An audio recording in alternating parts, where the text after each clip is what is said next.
अरे Mohan Lal ji Nirmala Devi happy anniversary जी। मोहन लाल जी निर्मला देवी जोड़े थोड़े प्यारे जी। अरे नारायण राम जी सुगणी देवी मम्मी पापा आशीष देवी जी।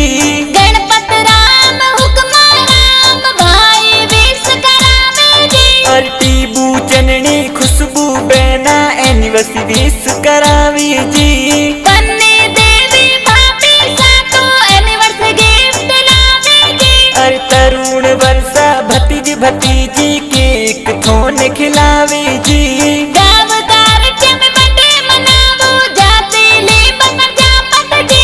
अरे फर्नीचर विसन नगर में बिजनेस जोर चा